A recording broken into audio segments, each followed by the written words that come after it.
In Swahili, Mbogo is the name of the powerful Cape buffalo common in East Africa. For me, Mbogo is the nickname used by a very special friend. When I first met Mbogo, whose real name is Godwin Molel, in 2005, he was working as a guide for Serengeti Select, a safari company based in Arusha, Tanzania. He was an exceptional guide with a thorough knowledge of the parks and the wildlife. Groups from Rockland Community Church in Golden, Colorado, regularly traveled with him during the annual trips to Tanzania to work with our partners there, the Naramtoni Lutheran Church in Arusha. While riding with Mbogo over the years, I learned a little about his life and background. Mbogo was born in a Maasai village near Ndulan, Tanzania, a few miles from the world-famous Ngorongoro crater. As a young boy, he herded goats and cattle like other Maasai boys. He probably looked a lot like the boys in these pictures. He decided early on that he wanted an education. That was made possible as he attended Catholic schools. During several of his school years, he lived with an uncle, Reverend Limbrus Justy.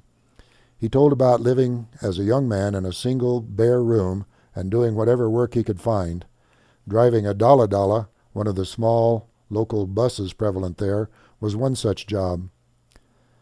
A couple of years after we first met, Mbogo started his own safari company. Even before starting his own company, he had invested in safari vehicles, which he rented out to others. When the time was right, he started Mbogo Expeditions, based in Arusha. The company grew rapidly and hosted people from around the world, including the U.S., Italy, and others. From Rockland alone, nearly 200 people have participated since 2004 in the annual mission trips to Tanzania and the safari that followed. All have enjoyed traveling with Mbogo and his other drivers. From informal discussions with the other drivers, it was apparent that Mbogo was highly respected by his employees. These are some typical scenes as the drivers arrive at the Oburo Safari Lodge to pick us up for the day's activities. They were always in a jovial mood with the vehicles ready to roll. During the mission week in Arusha, our needs are always more than just transportation. Mbogo and his people were always willing to take us on hospice visits, to shops to acquire supplies, to dinners out, and wherever else we needed to go. They often also became part of the team, working alongside our people to paint or help with whatever other activities were scheduled. They were also friends. During a typical second week, the group was taken on a safari to some of the amazing national parks in Tanzania. Mbogo and his guides were expert at the finding of animals in the Serengeti, Ngorongoro crater, and other parks.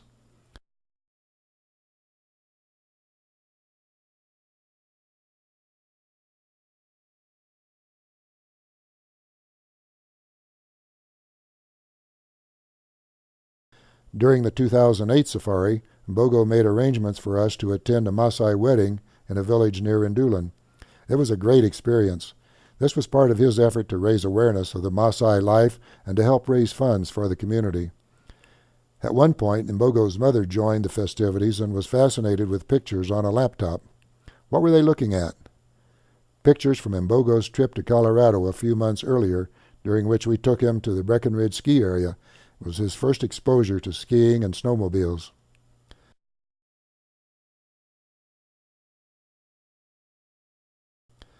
Once a Maasai, always a Maasai. During a part of the ceremony, Mbogo joined other Maasai warriors in drinking blood from a slain cow.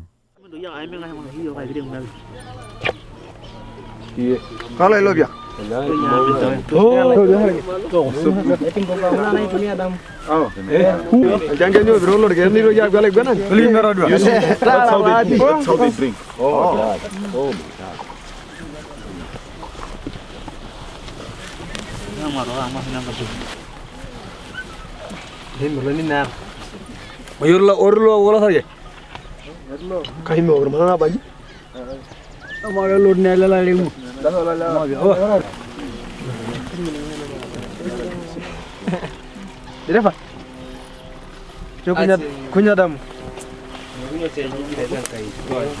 Hawezi kutoa. Hawezi kutoa. Hawezi. Jamani, ameongea na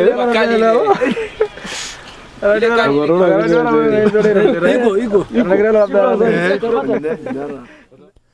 Mbogo wasn't all business. He and wife Margaret hosted our groups at their home.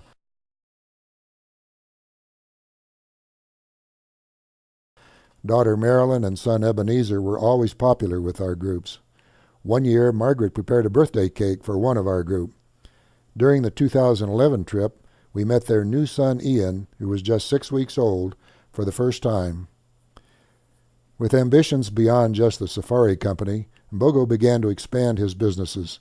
He purchased property and started building a hotel in Arusha on the new highway running south from Kenya to Dodoma, the capital of Tanzania. This picture shows progress to mid-2011. He also opened a block-making business and a construction company, Soitsambu Contractors and Civil Engineering.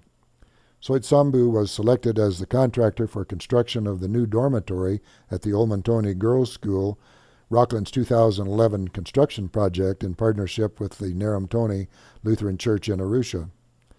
Soitsambu performed exceptionally well, and the building was ready for painting when the Rockland team arrived.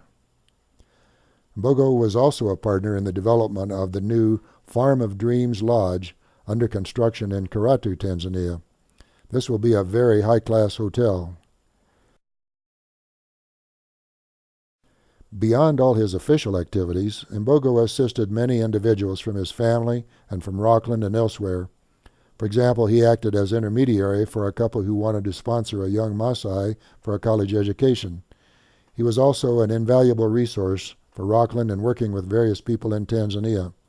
He was always honest, reliable, and trustworthy. Now comes the hard part. Mbogo was killed in an auto accident in Arusha on June 8, 2011. He will be sorely missed.